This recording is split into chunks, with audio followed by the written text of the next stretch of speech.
Dr. Elena Reyes stood at the window of her office at the United Earth Defense Force headquarters, watching the sunset paint the sky harbor in shades of orange and purple. The massive structure, floating 3 kilometers above Phoenix, housed Earth's primary diplomatic center for extraterrestrial relations. Her reflection showed the signs of another long day. Disheveled dark hair, tired eyes, and the slight slouch that came from hours of reviewing reports. Director Reyes, her eye assistant's voice was unusually urgent. Priority transmission from the Galactic Concordat. They're requesting immediate audience. Elena straightened her uniform jacket. The Concordat never requested immediate audiences. In the 5 years since first contact, they'd maintained a strictly scheduled communication protocol. Put them through, Maya.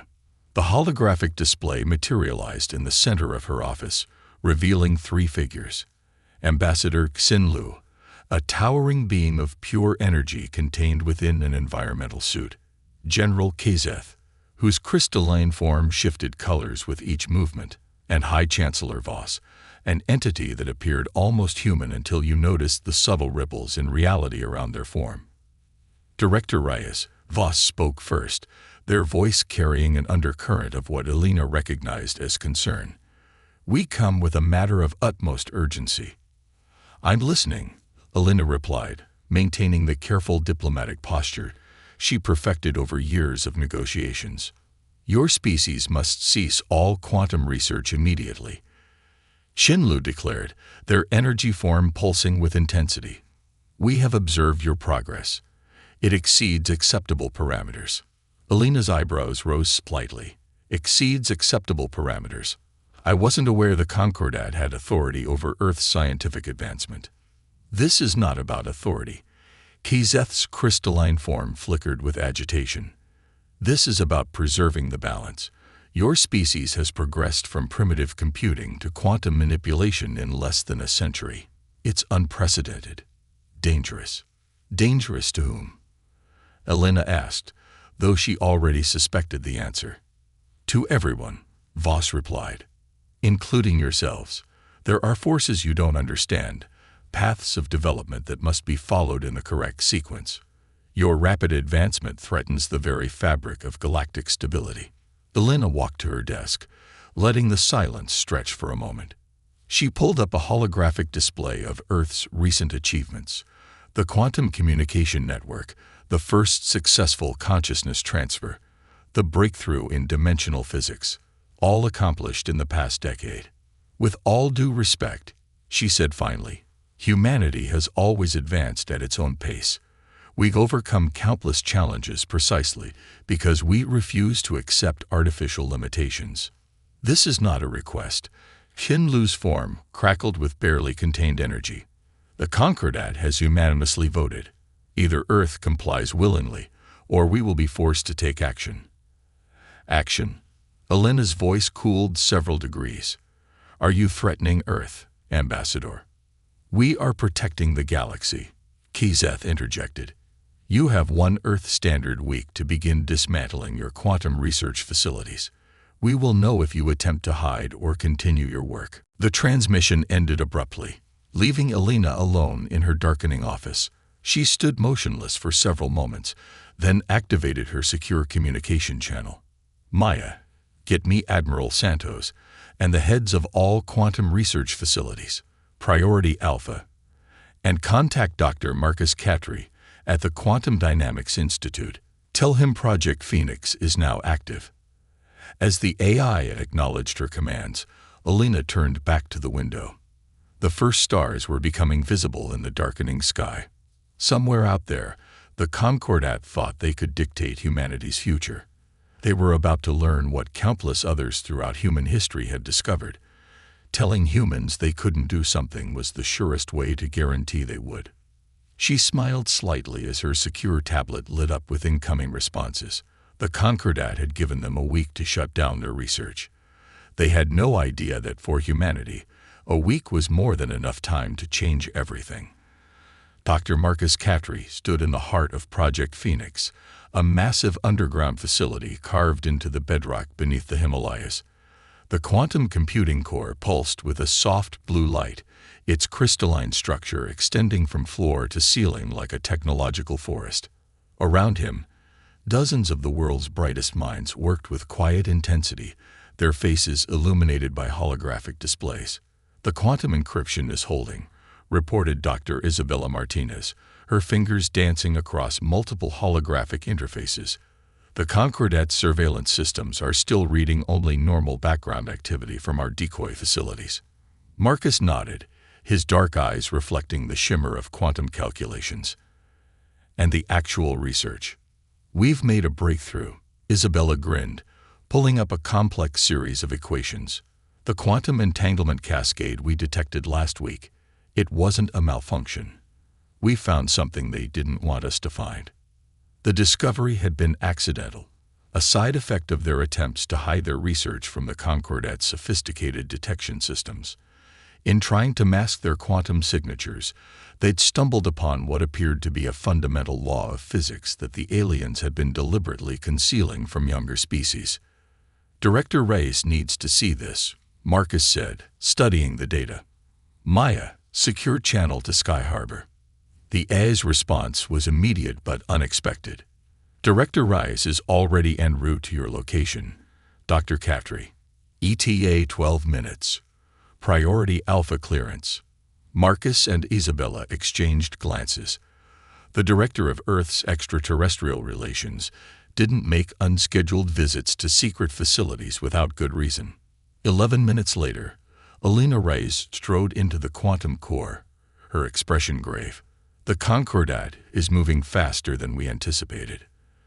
They're calling an emergency session of the Galactic Council. We need to accelerate our timeline." "How long do we have?" Marcus asked, already pulling up Project Phoenix's development schedules. "They're convening in 3 days," Alina replied, scanning the quantum core's displays. "Their energy signatures suggest they're preparing for more than just diplomatic action." "Show me what you found." Isabella brought up the cascade data, explaining their discovery. As she spoke, Alina's expression shifted from concern to something approaching triumph. "They've been lying to us," Alina said softly. "Not just to us. To every emerging species. The quantum limitations they impose, the technological roadmap they insist we follow. It's all designed to prevent anyone from discovering this." "But why?" Marcus asked, though he was beginning to suspect the answer. "Because it changes everything," Isabella interjected. "The quantum cascade patterns suggest that reality itself is more mutable than we thought. The strict development path the Concordat enforces isn't about safety or stability. It's about control." Elena nodded. "They've built their entire power structure on being the gatekeepers of advanced technology. If other species discovered they could develop these technologies independently and faster, their authority would collapse," Marcus finished. "But we're not ready to challenge them openly. Our quantum shielding is good, but if they launch a full investigation, we don't need to be ready for a direct confrontation," Elena interrupted, a plan clearly forming in her mind. "We just need to be ready to reveal what we found. The Concordat maintains power through the belief that they're the guardians of advanced knowledge. What happens when other species learn they've been deliberately held back?" Isabella's eyes widened. "The younger species would revolt. The entire galactic power structure would." "Exactly," Elena smiled. "And in the chaos, Earth would be perfectly positioned to offer an alternative. Not as controllers or gatekeepers, but as partners in advancement." Marcus studied the quantum calculations swirling through the core.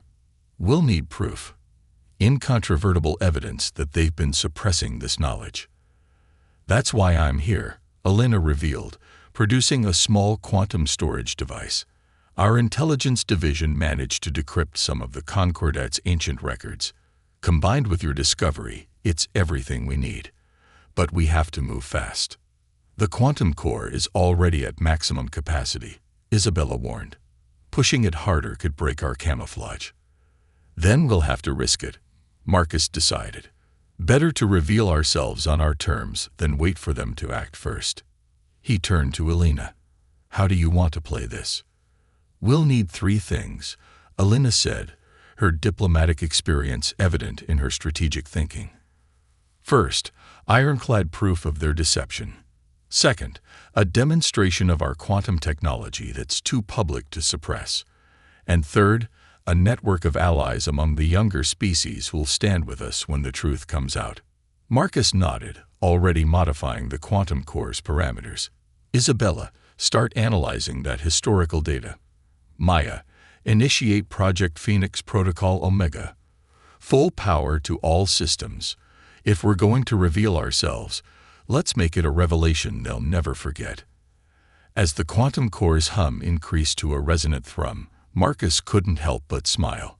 The Concordat had tried to force humanity to stay within their carefully constructed bounds. Instead, they'd driven humanity to discover exactly what they'd been trying to hide. In 3 days, the galaxy would change forever, and humanity would lead the way. Admiral James Chen stood frozen before the holographic display in Project Phoenix's command center, his usual military composure shattered by what he was seeing. Around him, the facility's top scientists wore similar expressions of awe and disbelief. "Play it again," he ordered, his voice barely above a whisper. Dr. Isabella Martinez nodded, rewinding the quantum simulation. The display showed what appeared to be the fabric of space-time itself, but rendered in a way no human had ever seen before. Streams of energy flowed through previously invisible channels, connecting points in space that should have been impossibly distant.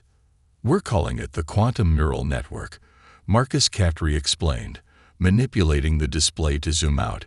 "It's not just a theory anymore. It's real, and it's everywhere." The Concordat didn't just hide this from us. They built their entire civilization on top of it. The simulation expanded to show the galaxy, now overlaid with a complex web of quantum connections. It looked almost organic, like a vast nervous system spanning the cosmos. "The network predates the Concordat," Isabella added, highlighting specific nodes. "We found evidence that it was created by a far older civilization, one that the Concordat erased from history. They've been using it to maintain their technological superiority, while forcing younger species to develop along artificially limited paths." Admiral Chen's eyes narrowed. "And we can access this network." "Better than that," Marcus said, unable to contain his excitement. "We've learned how to expand it. The Concordat has been using it in the most basic way possible, like using a quantum supercomputer to run simple calculations. They're either afraid of its full potential, or they never understood it in the first place." A new figure entered the command center. Director Elena Reyes, accompanied by representatives from 3 of the galaxy's younger spacefaring species. The aliens' environmental suits couldn't hide their agitation as they took in the display. By the first light, breathed Ambassador Anxithel of the Viridian Collective, their bioluminescent patterns pulsing with emotion. "Our legends spoke of such a network, but the Concordat dismissed them as primitive superstitions. They've done the same to all of us," added Representative Catal of the Proxima Alliance, their crystalline form vibrating with barely contained anger. "Centuries of development, held back by their guidance and protection." Elena stepped forward, her expression determined. "The Galactic Council convenes in 18 hours. The Concordat expects to find a chastened humanity, ready to accept their restrictions. Instead, they're going to face the combined demands of multiple species who've learned the truth. They'll try to suppress this information," warned the 3rd alien representative, senior observer Zara of the Centauri Emergence. Their energy form flickered with concern. "They've done it before." Marcus smiled, pressing a sequence of commands into the quantum core's interface. Above them, the holographic display transformed, showing thousands of quantum communication channels activating simultaneously. "Not this time," he said. "We're broadcasting proof of the network's existence, along with instructions on how to access it, to every spacefaring civilization in the galaxy. The transmission is encoded in the quantum neural network itself. They can't stop it without shutting down their own systems." Admiral Chen watched as the transmission spread across the galaxy map like a wave of enlightenment. How long until the Concordat detects this? They already have, Isabella reported, monitoring the quantum feeds. Their emergency protocols are activating, but they're too late. The data is propagating faster than they can contain it. Elena turned to address the alien representatives. Your peoples will have full access to this technology, along with everything we've learned about the network. We're not asking for control or authority, just the chance to explore this discovery together, as equals. The aliens exchanged looks, then Exthal stepped forward. The Viridian Collective stands with Earth. Our scientists are already confirming your findings. The Proxima Alliance joins you as well, Cuttle declared. Our people have waited too long for this moment. The Centauri emergence will support this endeavor, Zara added, their energy form brightening. The age of artificial limitations ends today. Admiral Chen watched as more quantum signatures appeared on the galaxy map. Other civilizations detecting and responding to the transmission. The Concordat won't take this lying down. They'll try to maintain control by force if necessary. Let them try, Elena said firmly. Humanity didn't come this far by backing down from bullies, no matter how advanced they claim to be. And now we're not standing alone. Marcus returned to the quantum core's controls. The network is responding to our combined access attempts. It's evolving, growing. Whatever species created it, I don't think they meant for it to be controlled by any one civilization. It was meant to be shared, to grow with each new species that discovered it. As if in response to his words, the quantum neural network pulsed with new energy, its connections multiplying and strengthening as more civilizations began to access it. In the command center, humans and aliens stood together, watching the dawn of a new age in galactic history. The Concordat had tried to keep the galaxy in a carefully controlled stasis. Instead, they had united humanity and their fellow younger species in a revolution that would reshape civilization itself. And it was only the beginning. The grand chamber of the Galactic Council seemed to pulse with tension. High above the crystalline floor, representatives from hundreds of civilizations watched as Director Elena Reist took her position at the center of the speaking circle. The Concordat's Leadership Council loomed before her, their forms radiating barely contained fury. You have committed an act of galactic terrorism, High Chancellor Voss declared, their form rippling with distortion. Releasing restricted technology, inciting rebellion among developing species, destabilizing the very foundation of civilized space. Interesting choice of words, Elena interrupted, her voice carrying clearly through the chamber. Particularly restricted technology. Tell me, Chancellor, who restricted it? And more importantly, why? Before Voss could respond, Elena activated a holographic display that filled the chamber. The quantum neural network materialized around them, its vast complexity now visible to all. For millennia, Elena continued, the Concordat has presented itself as the guardian of galactic civilization. You claim to protect younger species from advancing too quickly, to prevent them from destroying themselves. A noble goal, perhaps, if it were true. Ambassador Xinlu's energy form flared. You overstep your bounds, human. The Council will not. The Council will listen, came a new voice. Ambassador Anxithal of the Viridian Collective stepped into the speaking circle, followed by representatives from 24 other younger species. For too long, we have accepted the Concordat's guidance without question. That ends today. The chamber erupted in chaos as more representatives descended to the speaking circle. Admiral Chen, watching from Earth's diplomatic box, exchanged glances with Marcus Catry. Right on schedule, Marcus murmured, monitoring quantum readings on his tablet. The network is responding to the combined access. It's like it was waiting for this moment. Below, Elena held up a small quantum crystal.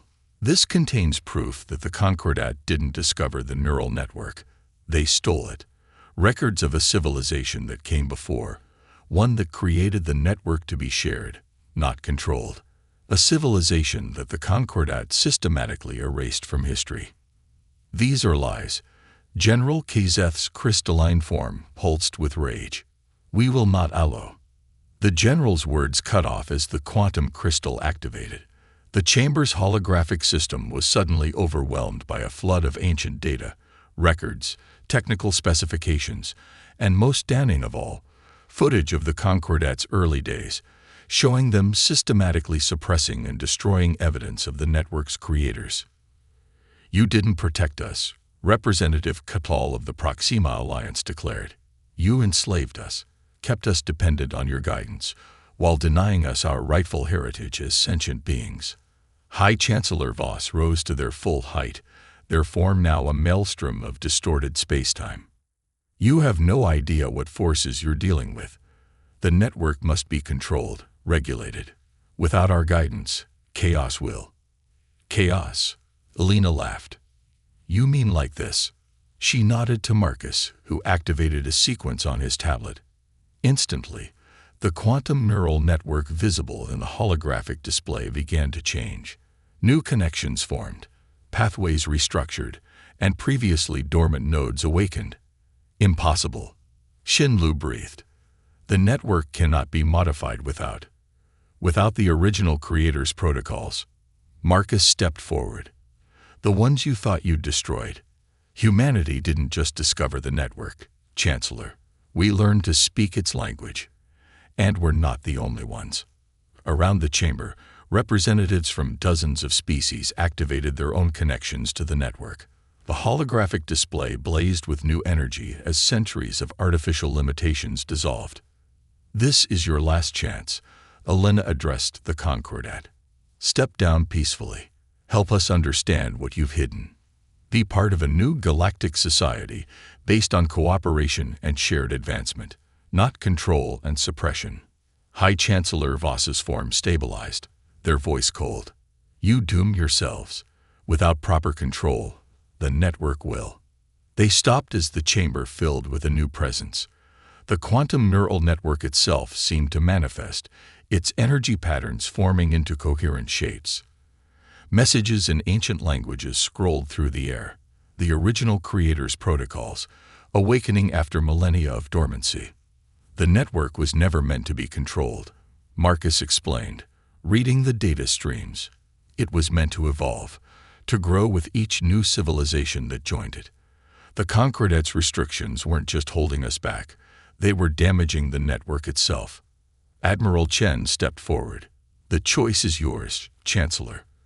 But whatever you decide, know this: humanity and our allies are done accepting artificial limitations. We move forward together, or we move forward without you." The chamber fell silent as the Concordat leadership conferred. Around them, the quantum neural network continued to evolve, its patterns growing more complex with each passing moment. The age of restriction was ending. The only question was whether the Concordat would adapt or fade into history as their own predecessors had. Elena smiled slightly as she watched realization dawn in the Concordat leaders' expressions. They had sought to prevent change, to maintain their power through stagnation. Instead, they had united the very species they sought to control, creating an alliance that would reshape the galaxy. The revolution wasn't just successful, it was inevitable. Humanity had done what it always. 1 year after the Concordat's fall, the sky harbor above Phoenix had transformed. The once austere diplomatic center now pulsed with energy from the quantum neural network, its architecture adapting and evolving as new species added their own touches to its design. In her office, Director Elena Reyes stood with Marcus Catry and Isabella Martinez, watching ships from a dozen different civilizations dock at the newly constructed quantum transportation hubs. The last of the Concordat's leadership agreed to share their knowledge, Elena reported, reviewing the latest diplomatic updates. "Amazing what the threat of complete irrelevance can do to change minds." Marcus nodded, manipulating a holographic display of the expanding network. "Their technical archives are incredible. The real crime wasn't just holding other species back, it was how much they held themselves back. They were so afraid of losing control that they never explored the network's true potential." "Speaking of potential," Isabella interjected, bringing up a new data stream. The Viridian Human Joint Research Team made another breakthrough. We're not just accessing the network anymore. We're beginning to understand why it was created in the first place. The holographic display shifted, showing patterns that seemed to extend beyond normal spacetime. The quantum neural network wasn't just a communication system or a source of power. It was something far more fundamental. It's a legacy, came a new voice. Ambassador Enxithal entered the office, their bioluminescent patterns dancing with excitement. The Ancient Ones didn't just create a network. They created a path for evolution. Not just technological evolution, but consciousness itself. Admiral Chen joined them, having just returned from overseeing the installation of new quantum nodes throughout the Sol system. The network responds to collective advancement. The more species work together, the more it reveals. It's like it's testing us, making sure we're ready for each new level of understanding. And we're just beginning to scratch the surface, Marcus added. The combined research teams have mapped less than 1% of its total complexity. Every discovery leads to new questions, new possibilities. Elena smiled, remembering the Concordat's dire warnings about uncontrolled advancement. They were so wrong about everything. Progress doesn't need to be controlled. It needs to be shared. The network proves that. The office's quantum interface chimed, announcing the arrival of more diplomatic representatives. The Proxima Alliance and Centauri Emergence had called an emergency session, not for a crisis, but to share a discovery their joint research team had made. Another breakthrough. Admiral Chen asked, noting Elena's expression as she reviewed the preliminary data. Better, she replied. They found evidence of more dormant networks in other galaxies. The Ancient Ones didn't just plan for our galaxy's evolution. They created a pathway for intergalactic civilization. Isabella's eyes widened as she processed the implications. So everything we've discovered, everything we've achieved, is still just the beginning. Marcus finished, his voice filled with wonder. The Concordat tried to keep the galaxy in a carefully controlled stasis, but they never understood the true purpose of the technology they were hoarding. The network isn't just about advancing technology. It's about advancing life itself. Through the office window, they could see new ships arriving from across the galaxy. Species that had once been restricted and isolated were now working together, sharing discoveries, and pushing the boundaries of what was possible. The quantum neural network pulsed with energy, responding to their combined efforts in ways that seemed almost joyful. "We're receiving a transmission from the Andromeda expedition," Maya announced. They've successfully established the first intergalactic quantum link. The network is growing, evolving. It's connecting with its counterpart in Andromeda. Elena watched as the holographic display expanded to show this historic connection forming. Humanity had gone from being threatened with sanctions to helping lead an intergalactic renaissance, all because they refused to accept artificial limitations. The Concordat thought they were protecting the galaxy by controlling advancement, she mused. Instead, they were holding back the next stage of cosmic evolution. And all it took to change everything was humanity doing what it does best, asking why not, instead of accepting, because we said so. As if in response to her words, the quantum neural network flared with new energy. In the space above Sky Harbor, the fabric of reality itself seemed to shimmer with possibility. The age of restriction was over. The age of shared discovery had begun. And somewhere, Elena liked to think, the Ancient Ones who had created the network were watching with approval as their true legacy finally began to unfold.